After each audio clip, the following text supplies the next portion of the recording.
बढ़ते हैं और देखते हैं कि सबसे पहला कॉलर हमारे साथ कहाँ से जुड़ रहे हैं। सबसे पहला कॉलर हमारे साथ जुड़ रहे हैं गौरांग सिंह जी, रायपुर से, छत्तीसगढ़ से। गौरांग जी, सुप्रभात जी। Good morning ma'am. Good morning sir, आपका सवाल। मेरे पास मैम कोचिन शिपयार्ड है at the rate of 250 sorry 255 है क्वांटिटी एट द रेट 2412 में। 250 जब आपने बोला गौरांग जी, मैं वाह वाह वाह वाह, क्या प्रॉफिट में बैठे हैं, मुझे एकदम मजा आ गया था सुनकर। हाँ, जी मैं समझ गई थी वो क्वांटिटी ही है। लॉन्ग टर्म का नजरिया है आपका, शॉर्ट टर्म के नजरिए से पूछ रहे हैं, क्या करना चाहिए बताइए। बताइए लॉन्ग टर्म के लिहाज से आप होल्ड करना चाह रहे हैं इसे? 1 साल हो गया एक्चुअली होल्ड किए हुए। ठीक है, और 1 साल आप कंटिन्यू कर सकते हैं? हाँ, उसका मतलब कैसा है, होल्ड करना चाहिए कि क्या करना चाहिए, एग्जिट करना चाहिए? ठीक। सोनी जी, कोचिन शिपयार्ड देखिए आज भी डे हाई पे कारोबार करता हुआ 2% की तेजी यहाँ पे देखने को मिल रही है और अच्छे मतलब इनको लॉस तो हो गया है। 24/12 की खरीद इनकी और 1483 पे भी कारोबार कर रहे हैं। 1 साल से लॉस झेल रहे हैं और काफ़ी हाई साइड की इनकी खरीद तो है, लेकिन एक रैली एक्सपेक्टेड लग रही है अभी डिफेंस स्टॉक्स में, स्पेशली आप देखें शिप बिल्डिंग स्टॉक्स में। चार्ट्स पे स्ट्रेंथ नजर आ रही है, इनका भाव आपको आसपास दिख रहा है? होल्ड करना चाहिए या फिर एग्जिट करके कहीं और लगाएं पैसा? देखिए श्रेया जी, उनका बाइंग प्राइस काफी ऊपर है, 2400 के करीब है और प्राइस अभी 1500 के पास है। सो ये जो थोड़ा सा डिफरेंस नजर आ रहा है, मुझे लगता है यहाँ पे एवरेज आउट करना चाहिए। स्टॉक बहुत ज्यादा करेक्शन के बाद आज फाइनली थोड़ा सा वो 200 डे एक्सपोनेंशियल मूविंग एवरेज को ब्रेक कर रहा है। ये पॉजिटिव आउटलुक माना जाएगा पोजिशनली। अगर 3 महीने की भी हम पोजिशन को इसको कंसिडर करें, सो कहीं ना कहीं स्टॉक टुवर्ड्स 1800 और 2000 लेवल्स को टेस्ट कर सकता है, बट वो पोजिशनल रहेगा। मुझे लगता है यहाँ पे थोड़ा सा एवरेज आउट करके उनको उनके कॉस्ट को रिड्यूस करना चाहिए। टुवर्ड्स 1800 और 2000 के रेंज पे प्रॉफिट बुक कर सकते हैं। 2400 को लेवल को क्रॉस करना थोड़ा सा डिफिकल्ट रहेगा। अगेन वो मोर देन 1 ईयर का एक व्यू बन जाएगा, बट मुझे 3 से 4 महीने के बीच में लग रहा है वो टुवर्ड्स 1800 प्लस लेवल्स टेस्ट हो सकता है। एवरेज करके कॉस्ट को रिड्यूस कीजिए, स्ट्रैटेजी यहाँ पे यही बननी चाहिए। एवरेजिंग करने की सलाह है और कॉस्ट को जहाँ पे आप रिड्यूस कर सकते हैं। हो सकता है कि आने वाले टाइम पे आपको एक ल्यूक्रेटिव नंबर्स चार्ट्स पे दिखाई दे। चलिए आगे बढ़ते हैं और सिरसा से संजय जी हमारे साथ जुड़े हैं। संजय जी नमस्कार। नमस्कार जी, क्या सवाल है संजय जी आपका? 543 एरेडा के शेयर है मेरे पास। ओके, 553 है। भाव क्या है खरीदारी का?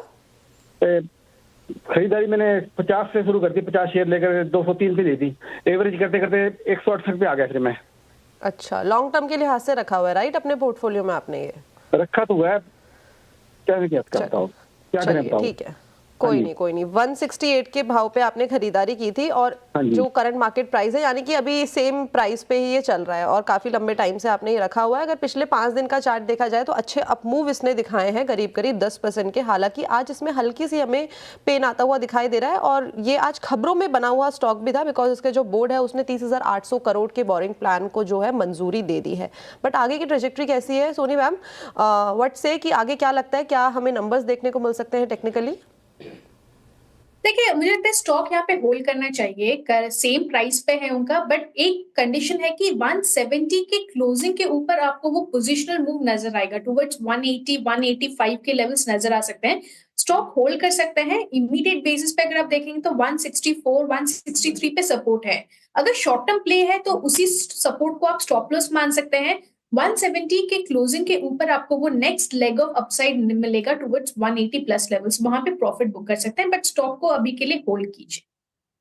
इरेडा अभी फिलहाल होल्ड करने की सलाह है और जो लेवल्स बताए सोनू जी ने, अगर वहां पे पहुंचता है तो फिर प्रॉफिट बुकिंग भी की जा सकती है। चलिए अब अगले कॉलर की तरफ चलते हैं। हमारे साथ गौरव जी जुड़ रहे हैं दिल्ली से। Gaurav ji good morning. हाँ जी, गुड मॉर्निंग मैम। जी सर, सवाल आपका? हाँ जी मैम, तो मेरे पास ओला इलेक्ट्रिक के 500 शेयर्स हैं। 70 रुपीज की खरीद है और ये शेयर्स मैंने 2 महीने पहले लिए थे। तो मैं जानना चाहता हूँ कि मुझे क्या करना चाहिए। मतलब मैं होल्ड कर सकता हूँ 6 महीने से 1 साल तक के पीरियड के लिए। तो बस इस तो मुझे आपका व्यू चाहिए। ठीक, बिल्कुल बिल्कुल 70 की खरीद 54 पे कर रहा है कारोबार। अभी मामूली बढ़त के साथ आज फिलहाल कारोबार कर रहा है। लॉस में है ये, लगभग 16 रुपए प्रति शेयर के लॉस में। ओला इलेक्ट्रिक लिस्टिंग अच्छी हुई थी, फिर देखिए स्टॉक के हालात अभी उतने अच्छे नहीं लग रहे और आईपीओ प्राइस से नीचे ही अभी फिलहाल कारोबार कर रहा है। चार्ट्स क्या इंडिकेट कर रहे हैं सोनी जी? ओला इलेक्ट्रिक के स्ट्रेंथ नजर आ रही है क्या? 70 रुपए का इनकी जो खरीद है वो आता दिख रहा है हाल फिलहाल में? श्रेया जी, मुझे थोड़ा डाउट है स्टॉक पे। चार्ट्स इंडिकेट नहीं कर रहा है कि कहीं ना कहीं वो जा सकता है वो लेवल्स तक। थोड़ा सा भी बाउंस किया है फ्रॉम सपोर्ट, यानी कि 50 के लेवल्स को होल्ड करते हुए बाउंस कर रहा है। बट मुझे लगता है कि अगर दोबारा 50 ब्रेक करता है तो स्टॉक में एग्जिट ले लेना चाहिए। 70 को टेस्ट करेगा, 70 के प्लस जाएगा और थोड़ा सा यहाँ पे जाए तो एक बार अपने फंडामेंटल एनालिस्ट से भी एक बार ले सकते हैं। बट टेक्निकली वो स्ट्रेंथ नजर नहीं आ रही चार्ट्स में। बट 50 का यहाँ पे एक सपोर्ट स्टॉप लॉस रखिए। अगर वो ब्रेक होता है अगेन तो वहां पे एग्जिट कर जाना चाहिए और मुझे लगता है कि बेटर स्टॉक्स रहेंगे जहाँ पे वो इन्वेस्ट कर सकते हैं।